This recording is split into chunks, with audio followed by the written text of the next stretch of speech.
So I think there is a gift around that with adoption, is that you are able to sort of remove some of those cultural barriers that like hold one person more in the bonding position. And so I think that's been really, that's really a great thing about adoption. Welcome to the Honestly Adoption Podcast, a show about adoption, foster care, advocacy, and becoming the best caregiver possible. Pull up a chair. We're glad you've joined us. Here are your hosts, Mike and Kristen Berry.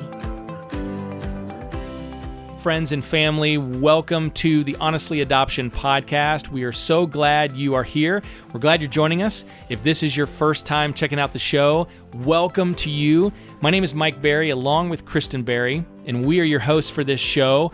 You're joining us for Season 26, Episode 231, and you're also joining us right in the middle of a series we're calling Becoming Pro-Human. We have just had an amazing time, amazing discussions around this topic of becoming humanity-minded, right? What does it look like to become pro-human? If you're just joining us, you can get caught up on those past episodes in this series by visiting honestlyadoption.com/podcast. You can also find us on iTunes, Spotify, Stitcher, Google Podcasts. We're all over the place, you guys. Get caught up on those episodes. It's June. It's Pride Month. Happy Pride Month. We celebrate that and honor that. And we are excited to share an interview we did with our good friend Steve Disselhorst a year ago. Steve is an adoptive dad. He's an author. Steve also serves on the San Mateo County LGBTQ Commission, is a speaker for the San Francisco LGBTQ Speakers Bureau, and is active in San Mateo County Stonewall Democrats. Previously, he was the chair of the board of directors for the nonprofit Our Family Coalition, which advances equity for LGBTQ families and children. He's also the father of two wonderful children who are, as he describes it, the center of his world. Just an amazing guy, heart of gold, and we're excited for you to hear his perspective and his heart. And speaking of Steve and myself, both dads, we want to invite you, if you are a dad or if you know a dad, right? If you're a spouse who is married to a dad, we want to tell you about Road Trip. Road Trip is happening this October in the mountains of Colorado. It's an experience that I created along with my two good friends, Jason and Andrew, exclusively for foster and adoptive dads. We invite you into the mountains for an amazing experience where we just have open conversation, camaraderie. We also do fly fishing, hiking. We check out local breweries. We spend time around the campfire. An amazing time. Guys, it's amazing. Visit roadtripdads.com to learn more. And I'm telling you about this because in 2 weeks, on July 9th, our early bird registration rate is expiring, right? So right now, you can lock in your spot for our early bird rate of $425, but in a week, or in 2 weeks, the price goes up. So don't miss your chance to join us this October. If you've needed a getaway, right? You've needed a road trip, or you know a dad who needs a getaway, needs a road trip, join us for Road Trip 2022. You will not regret it. And if you are thinking, man, the dad that I know, the man that I know needs to get away, sign him up, send him to Road Trip. I promise you, he will not regret it. We would love for you to join us, roadtripdads.com. And now on to the interview with Steve. You're going to love Steve Disselhorst's heart, his passion. Check this out. Steve, welcome to the Honestly Adoption Podcast. It's so great to have you with us. Thank you for having me today. It's so great to be here. So my name is Steve Disselhorst. I am the author of Determined to Be Dad. And I'm also a leadership development coach. And I do DEI consulting, which is diversity, equity, inclusion consulting. And then I also help LGBTQ people that are thinking about becoming parents through the process of sort of removing some of the internal and external barriers that are out there for LGBTQ people wanting to create families. So I help them through that process of like, what does family mean to them and their values around that. And then I help them along the journey of what it actually means once you once you go live, and you're kind of waiting and all the ups and downs of that. So that's a little bit about me. I have two children through adoption. The first through foster to, or the first through private adoption, and the second through the foster to adopt program. And my kids are 5 and almost 9. My daughter's almost 9, and we're a multiracial family. And I'm just very, very pleased to be a dad. It's just been a wonderful, wonderful experience. A hard journey to get there, but a really wonderful experience. I'm just, it's a dream come true. So we have a lot of those same things in common. We actually adopted our first child through a private adoption and then became foster parents as well. What kinds of questions did you and your partner discuss before deciding on adoption for your family? Yeah. Well, we talked a lot about what family meant to us, and what genetics meant to us, and what our names meant to us, and what it meant to have an offspring that may or may not look like us. Like, sort of a lot of the questions around, like, I think you guys can probably relate to this, of this like idea that, family is an extension of your bloodline, and that you want to carry that bloodline forward. And what comes with that is often, the name, the family name, and all of these types of things. And, Lorvik and I, at the time, we really, we both didn't feel that huge attachment to our bloodline. We didn't feel it was necessary. In the case of my family, I have 2 brothers. I have lots of nieces and nephews, and I come from a very large family. So to me, the idea of us carrying along the bloodline was not, or for me, was not important at all. And for him, it was the same. He has a very large family. The difference with him is he was the only male in the family. He has 3 sisters, and so it was a little bit of a harder question there around, carrying along the genetics and the family name. But that's how we landed on who would carry the either parent's name, and our children ended up having his name to sort of carry on the lineage. But we didn't feel a need to have look at our children and see a reflection of ourselves. It wasn't something important to us, and we felt that we both believe in God and a higher power, and we felt like there was a child that was in going to be in the world that was ours. It may not came through our bloodline. So that's kind of where we thought about it. Yeah. So, much like when we talked a little bit about this offline. This can be a messy journey. This is hard stuff. We were swapping a little bit stories about, some of what we have dealt with as parents, and community is a really big deal. And I know that you guys, it's a big deal for you as well. So how have you found community as a foster and adoptive family, but also as an LGBTQ family? In all honesty, finding a community with other LGBTQ families has been, in some cases, a little bit harder to find. It's been harder to connect with those families. Yeah. Yeah. It's really what we've encountered is that in many cases, the families are spread out and living in different locations.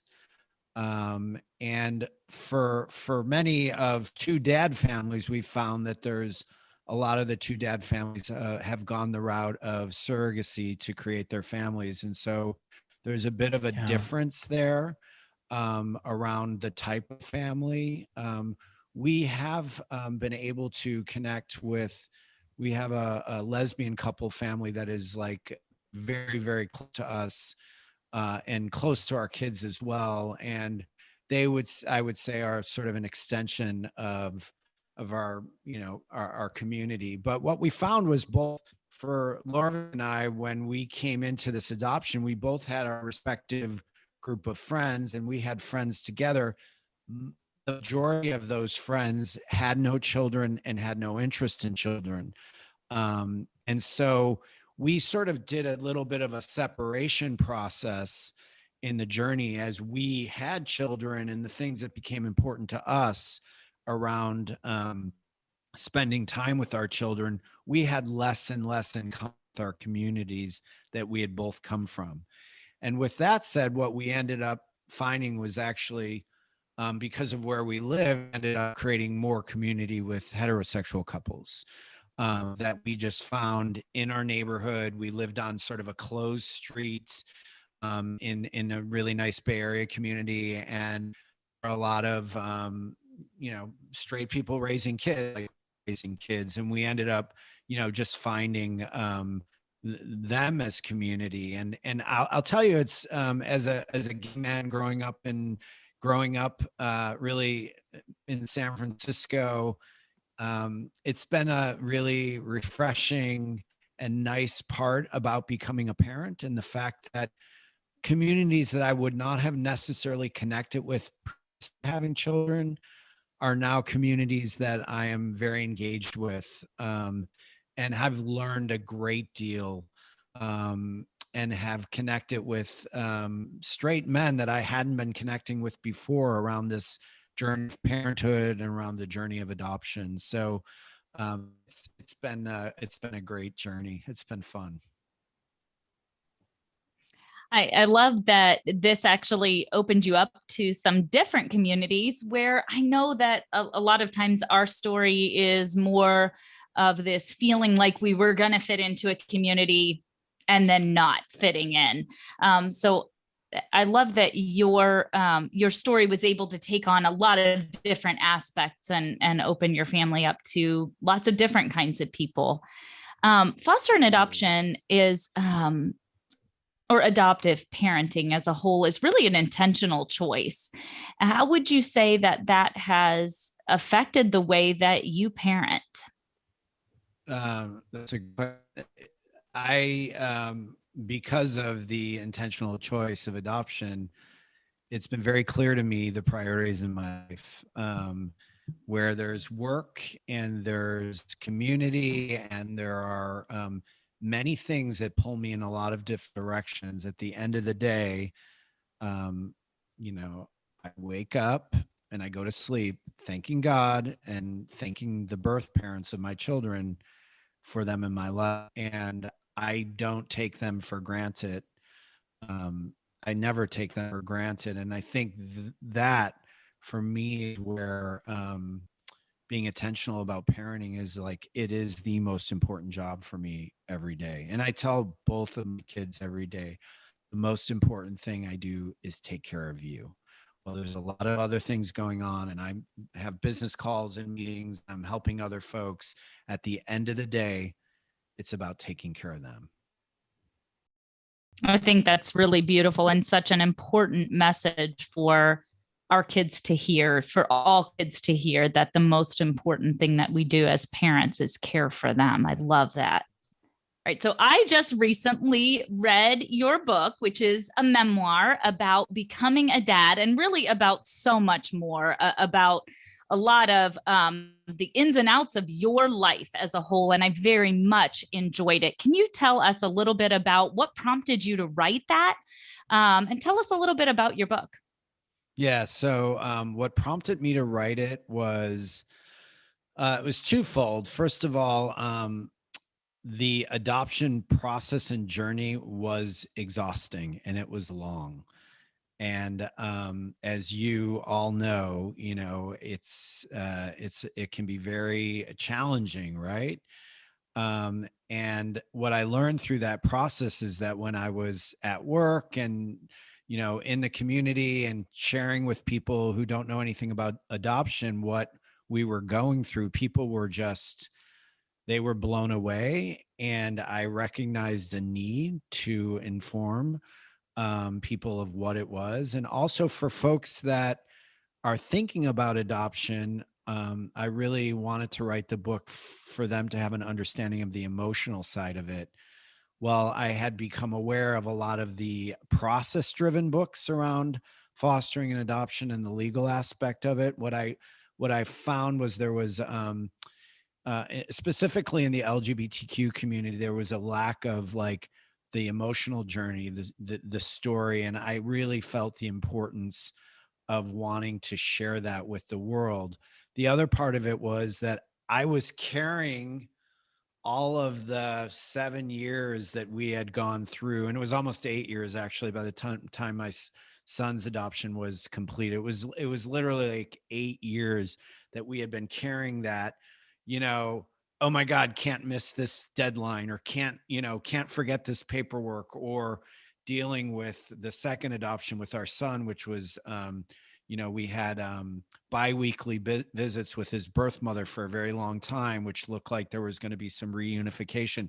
All of that stuff I had been carrying in my body, and writing actually was sort of a way to release a lot of it. And I also wanted, and so some people had said to me, why don't you just write a book about your adoption story and journey, the challenges that I faced internally around coming out, and then the societal challenges that I faced, so that I could bring hope to others that are thinking about LGBTQ people specifically, but also people that are struggle with fertility, that like, if you want to be a parent, you can do it. And whether it's, the voice in your head saying you're not good enough, or, as queer people, we're not allowed to be parents, or if it's, for heterosexual folks that are having fertility challenges, is like, if you really want a family, you can do it. There are ways to do it. And so that's really why I wrote it, because I wanted to help people. That's the kind of the work I do now, is it's about helping people. I really appreciated it. And because Mike and I are 20 years into parenting at this point, and we have focused a lot of what we write and talk about into some of those later things that come up, the parenting teenagers, parenting young adults, parenting through trauma. And when I read your book, it threw me back into those memories of waiting, of turning in the paperwork, of having somebody choose our family, and then having that fall through, and even with the most open mind and open heart, even though we had some good education there, we knew that if a mom chose to parent, that was not only well within her right, that was a wonderful and beautiful thing for her. As I read your book, I kind of went back through those feelings that we had. You're not chosen. I didn't choose you. I changed my mind. It was, a journey through some of those things we had been through. And I appreciated that. Your book is something I would recommend for people who are thinking through adoption. And is that something that they're prepared to do? Secondly, I love that you included a lot of the backstory, because I think that is so much who we are as parents. How did we grow up? What challenges did we face? Yes. What is our identity before becoming parents? Yes. And I love that you included all of that. I honestly picked your book up and I thought it was going to be about you becoming a dad. And so I thought, oh, we went way back to elementary school, and I loved it because it really gave us a clearer picture as the reader of, all that goes into being a dad. And I appreciated that. When you were wading through the ups and downs and the different placements, particularly in the private adoption, what did you guys do to care for yourselves in the midst of that? Yeah, I mean, it's a great question. I think, so for your audience, for our first adoption, which was private, we had 14 women reach out to us over 2 years prior to our daughter coming into our lives. And of those 14 women, we had one woman who was actually not pregnant, who scamming us, and it was a very hard time. That was particularly hard. That incident was really hard. I would say, for me, I'm a person of faith. Was raised a Roman Catholic, and faith has always been at the center of my being. And so, the self-care that I had was that, God has a plan for me here. And, while this is painful and difficult, that, that I'm what's right is meant to happen. I would say the other thing is that I have a very close knit family, and also a community of people that were there supporting me throughout the way. And I was very open. I worked in corporate America at the time. I was very open with my managers and employers and leaders around like what the adoption process was, because there was uncertainty of when it would happen. And so I kept that out there. But I think the self-care was really around, taking time to reflect on what had happened, and really acknowledging the emotions, acknowledging what was going on, and then trying to find some hope in a future placements. But there were some, we got kind of weary towards the first year. We had a lot of activity. We had a lot of women reaching out to us, and then it kind of went quiet for a good period of time. And that was, so like while we had these women reaching out to us and then decided either to take care of their own children or place with someone else, we were still like getting called. And then there was a period of around, like, I want to say it was around 8 to 10 months where we didn't get any calls. And then it was really like, God, like, like when you're dating and you're like, that's I'm never gonna meet hard. anyone. Yeah. It's like, woo. And so we then, sort of towards the end, we turned to a couple of friends who are doctors. One of them does high risk OBGYN and does a lot of surrogacy. He has a lot of patients that have surrogates carrying children. And so we actually met with them, and we started to talk more seriously about like kind of trying to take back some of the control and be like, okay, we can do this. We'll go through the surrogacy route. We within 3 or 4 weeks is when we got the call. And it's a very emotional thing for me, because like Easter is a very important holiday for me. And so like the day after Easter, we got the call from the family that is the birth family of our daughter. And they are also people of faith, and they're Catholics. Yeah. And they're of faith. And they actually opened up they had gotten from our adoption agency our like pamphlet on the Saturday. And then on Easter Sunday, they had opened it and looked at it. And the birth mom was like, this is the family. That's it. We don't need to talk to anyone else. And then the next day they called. And so it was just really like, wow, the resurrection. And like, it was just not to get too like, I know you have a broad range but it was really, for us, it was like, wow, we've been waiting and waiting and waiting. And now all of a sudden, and just from that day, it was a Monday. By that Thursday, we met them, and 4 days later, our daughter was born. I mean, it was that fast. Wow. And it was just really beautiful. It was just, it was really, really beautiful. Yeah. So. It's a roller coaster. I mean, it's a roller coaster of emotions. But yeah, I totally identify with that. Yeah, we do have a broad audience, but we have a lot of people of faith. We're people of faith, and you see that those timing, that timing, and you can't help but step back and be like, wow, you know what, we're celebrating the resurrection, and yet this is the beautiful news that we receive, or beautiful call we get, and it just all, even in those dark moments where you're like, this is never going to work out. We've had many of those. And then all of a sudden it works out. But then later on we look back and we're like, wow, that was perfect. That was just an amazing divine plan. And we couldn't have written that story better ourselves. That's that's the place that we've been in. So I totally identify with that. But it's like a beautiful roller coaster. Yeah. It really is. So you're all over the place. Hey guys, it's Mike. Listen, I have a question for you. Do you have an idea for a podcast? That's right, a podcast. Maybe you have this amazing brand new idea. Well, listen, if so, you can bring your idea to life and start your podcast today with Libsyn. Our show, this show that you're listening to, has been on Libsyn for the past 7 years, and we absolutely love it. Libsyn has everything you need to plan, launch, and grow your own podcast.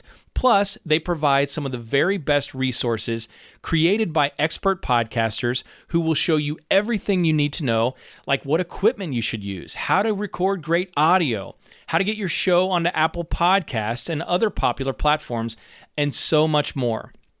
Plus, as a friend of the Honestly Adoption podcast, when you sign up with Libsyn, you get your first month of podcast hosting for free.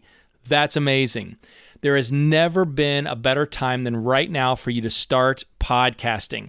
Visit Libsyn.com and use the code FRIEND, F-R-I-E-N-D. That's Libsyn.com and use the code FRIEND, F-R-I-E-N-D, to get started and create your podcast today. And now, back to the show. We've been on this journey now. We've been parents for nearly 20 years now. We've parented all ages, stages of children, from newborns to early childhood, preteen, teenagers, young adults, you name it. That's why I don't have any hair left, because it is we're like twins. We are right here. I love it. It's the Bald Men's Club. But like for us, for me, we're advocates, we're coaches, we're fully invested in equipping parents, helping them become the best parent possible. But I personally can't help but look back in my early days of this journey and think, wow, what was I thinking, or how I wish I could go back and tell myself back then what I know now. And so I'm wondering, like, if you could go back and give yourself advice, your younger self advice, back at the beginning of the journey or a moment in the journey, what advice would you give yourself? Yeah, so it's a great question, and I think the advice that I would give myself is, so for two men having children, there's a lot of unspoken and in some case spoken skepticism of your ability to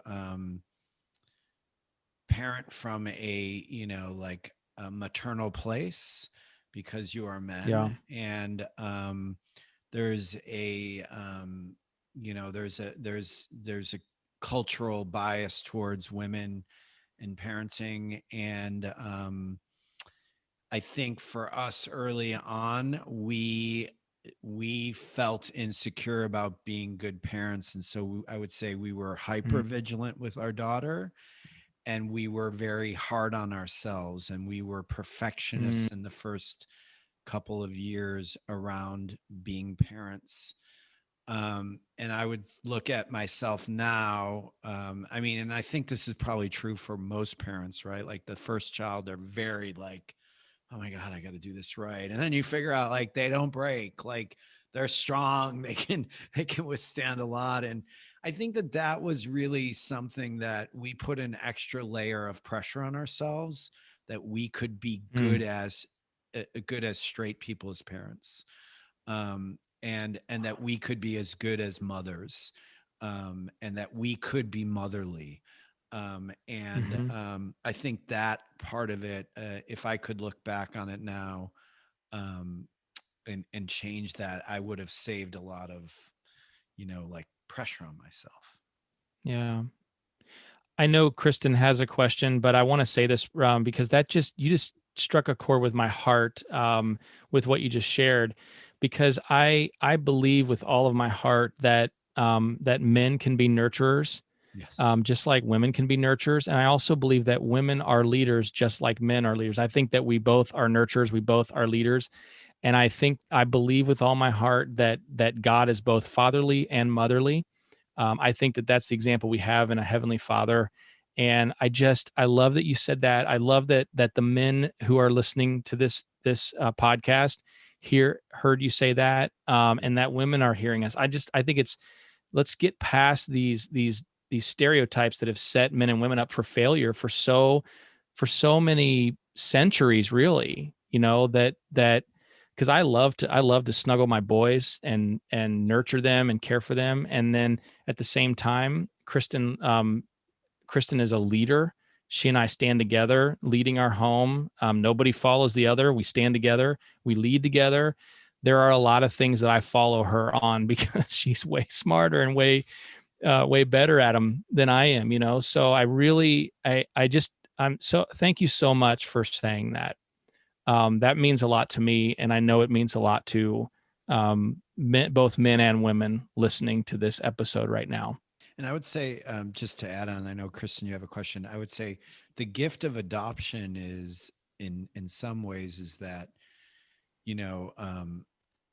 I think that we, and especially, I think there's more equality across the parents, right? Like you're not the woman in the relationship, in the heterosexual relationship, isn't giving birth there. So there's not that, they're not, in many cases, I think a lot of men are boxed out of like a lot of the intimacy because of breastfeeding, and they're not able to be there. Whereas with adoption, we are in many cases, and I'm not all completely up to speed on breastfeeding from an adoption perspective, and I'm sure you guys are, but in many cases we're doing bottle feeding, with formula. And so both parents can, it's just about creating a schedule, and they're being, it's equal. And yeah. It's equal. I mean, if you want it to be that way, it's equal. And I think that's, for us, that was like a joy. We didn't have to absolutely. We didn't have to have that discussion around like, oh, I want time,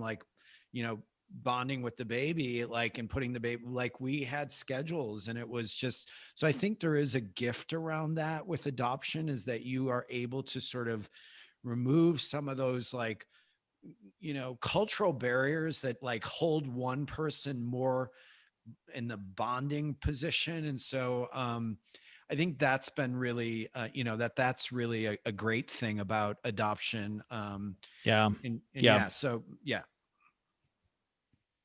Absolutely. Yeah, I totally agree. And I think, sometimes we have this conversation and take it even another step further, that there is not the same assumption that maybe if we had biological children, I don't know, we don't have any. But for us, there was no assumption that they would be another Mike and Kristen. Thank goodness, because two of us is plenty. It's all the world can handle, man. Could you even imagine if we would have passed our DNA on? No, I cannot either. But I think that there's some freedom in that too. As we see our kids growing, it's some things we have in common. We actually have a lot of little writers. I mean, they just are. They love to write. They're great with words. I would not be surprised at all if they become public speakers, teachers, authors. And then on the other hand, we have one that is just fascinated by cars. And I mean, there is no explanation for that except that he has the DNA of his grandfather. I mean, there is just literally no explanation for this. But when you see his extended family, all the pieces fall in place.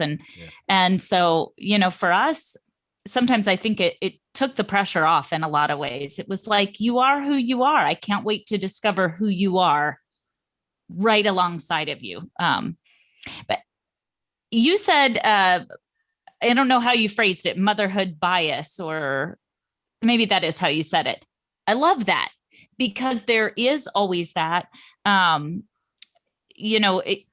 probably in many families, I know people used to say to Mike, "Oh, you're babysitting the kids tonight," God. And Mike's like, "Well, I mean, I'm just going to continue being a parent like I have. I'm just going to do what I do." You're on kid duty. I'm like, man, yeah. No, wow. I'm not on kid duty. I'm being a father. I'm being a parent. I am one of these kids' parents. So yeah, but I found that insight to be really telling, and it caused me to reflect not just on our experience in a two-parent home, but also what that experience can be like for many of our listeners who are single parents, who are in a same-sex relationship. And I think that that is something that we're all kind of battling against. What is our role, and what is our given role, and am I filling that role properly? And I love that you said, you'd go back and tell yourself, I don't know, I'm putting words in your mouth now, like, chill out, you're doing a great job. Yeah. So Yeah. you don't have to be as worried about this and hyper vigilant about this. Yeah. So it actually kind of leads me to the next question, which was about discrimination and bias. And we know that they are a big part of the systems of foster care and adoption, and quite frankly, a part of the systems of many, many, many things in the United States, and probably across the world as well. We know there's discrimination toward people of color, single parents, as well as people in the LGBTQ community and beyond. Have you faced that discrimination? And are there some changes you've seen happen since you started the process of foster care and adoption? Yeah. So we really haven't faced it personally. We live in the San Francisco Bay Area. And, when we were deciding on an adoption agency, we found an agency for the private adoption that was, it was very important to us that they be not just LGBT friendly, but that they be, LGBTQ inclusive, and they were, like 200%. And so we didn't face that at all in our process. And in all honesty, we haven't really faced it in our journey throughout the Bay Area, but also through our travels. We haven't really faced that. But I would say that that's not the case for many. So we're fortunate, and I don't want to get too political on your show, but the previous administration really was highly discriminatory towards LGBTQ people in general, but they were even more discriminatory in adoption, and were allowing, from a federal perspective, states to create their own. Well, obviously, states can create their own laws, but still receive federal funding to have adoption agencies discriminated. And so that was very detrimental to the LGBTQ community. And I want to make this point very clearly, and also to the number of over 430,000 children in foster care, because the percentage of LGBTQ people that adopt out of the foster care system is something like 7-1 to heterosexuals. And so if you think about that, well, you may not like LGBTQ people. Actually, the kids are suffering because the policies are actually making them stay in the system, because we're not going to allow LGBTQ people to be parents. So that is like a very anti-family policy. Discriminatory, but anti-family, right? Like, you are taking the opportunity for children to not have a family. So I'm very grateful that, day one, there were many changes by the current administration for LGBTQ people. And and so tremendous, I have tremendous hope for that. I would say the other thing about writing the book was that within the first week, I received an email on LinkedIn from a man from Saudi Arabia who said, "I cannot buy your book, but the fact that your book is out there, and that I know that I'm gay, but I can't be myself here. I want to be a dad." He said, "You're giving people like me hope." And I was like, okay, I don't need to sell another book. Like, this is exactly like it really like for one person out there. And so within the United States, we have many places where it's hard for LGBTQ people to be able to have families and to adopt children. There's a lot of obstacles, but then we go beyond our borders, and sounds like you have a lot of listeners beyond your borders. It's incredibly challenging for LGBTQ people to be out, but then to even think about having a family is really just like, it's like a dream, and literally like a dream. Yeah. And so, I'm hopeful that, that with the book, and then also with just,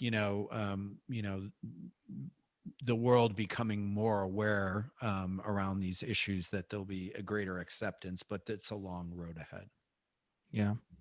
Well, we have the same hope. I mean, I have to tell you, I saw it. It's just a major victory that executive order was signed on day one. And I love that story of the email that you got, because you're right. It's like that's what makes writing that book worth it, that it impacted that one life. And, for us, we have our drive in the Honestly Adoption Company is to create high value transformational content for all parents.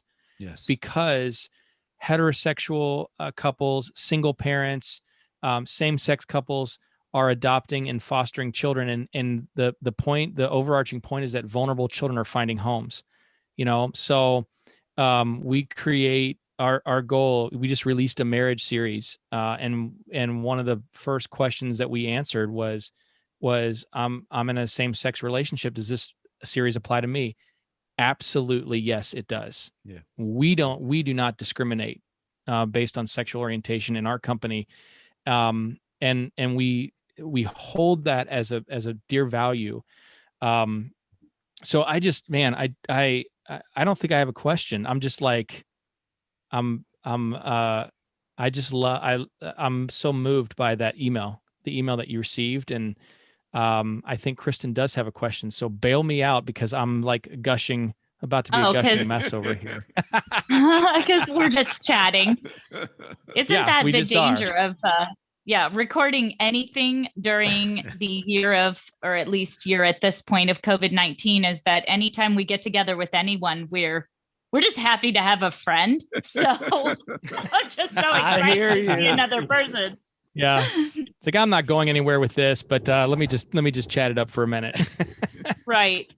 I think Mike and I do come from a different area. We're not from the Bay Area. We are not from the West Coast. We are not from California. We are from the Midwest. And certainly our experience with the LGBTQ community has been almost nothing. And we did grow up or participate in a community that was discriminatory. And so for us, that's been a journey of, probably the two of us just looking at each other and saying, this doesn't feel right. What we're believing doesn't feel right. What we're saying, a judgment we're making, I may have said 10 years ago, oh yeah, that makes sense. Maybe gay people shouldn't adopt. Maybe it should be a 2-parent family. Maybe it should always be a mom and a dad. And I did think that, but something in my gut said that's wrong. And so that's been a journey for Mike and I to come to a place where we say, it isn't truly what I believe. So, well, we know that that's out there. And so to read a book like yours, to have a chance to interview you, to talk with you, to introduce you to our audience, for us, I think is that step of opening the doors to listeners who are saying, I think I'm gay, but I haven't said it. I want to be a dad. I want to be a mom, but I think that this may never happen for me. And I stumbled on this interview and I realized I can, that there are just an infinite amount of ways to make a family. And this is one of them. And I think also for our listeners who, our parents, which are most of our listeners, I hope that by beginning to dig into some of these other types of families, that there are parents who will say, I'm opening my heart to lots of different ways of being, and I'm going to be ready and be prepared for whoever my children become. And I know that for Mike and I, that has been, unfortunately, it took having our own children to start to look at the variety of people in the world and say, if our own children are this amazing, I'm pretty sure that everybody else is too. Yeah. And let me also, which wasn't a question either. Sorry, that wasn't a question either. Not. And I'm going to just jump in. I just want to, say to you, both of you, first of all, I appreciate your honesty.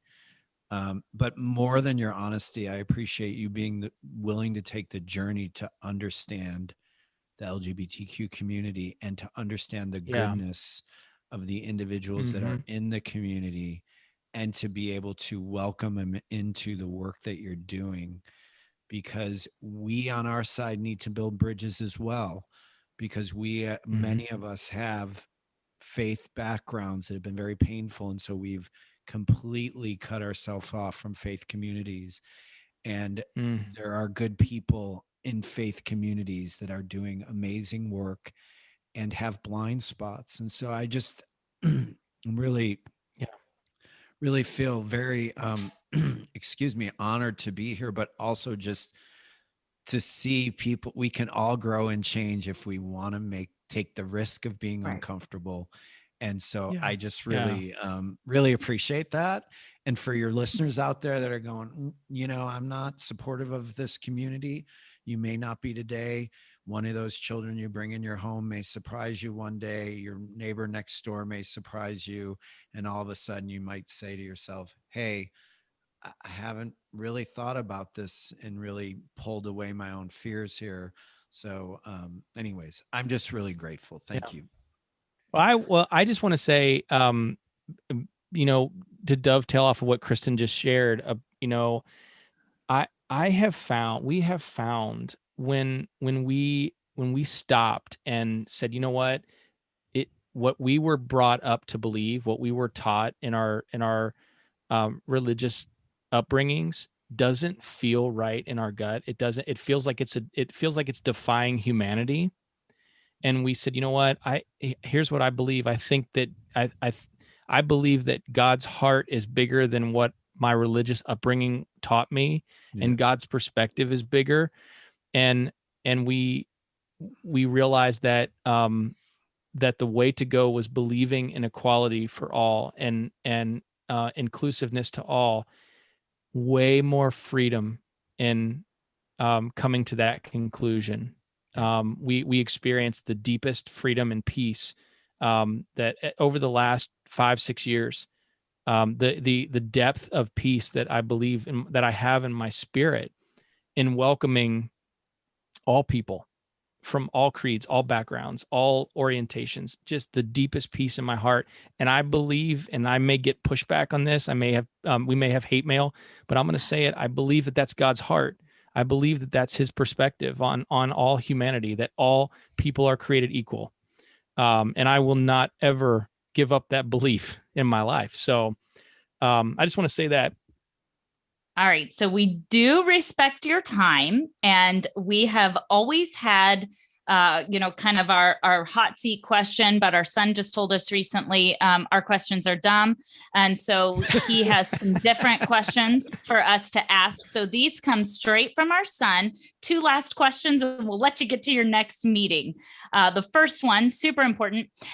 We want to know, if you had one superpower that you could choose, what would it be? Oh my God. My superpower would be to have about 5 times more energy than I do. I'm an older dad.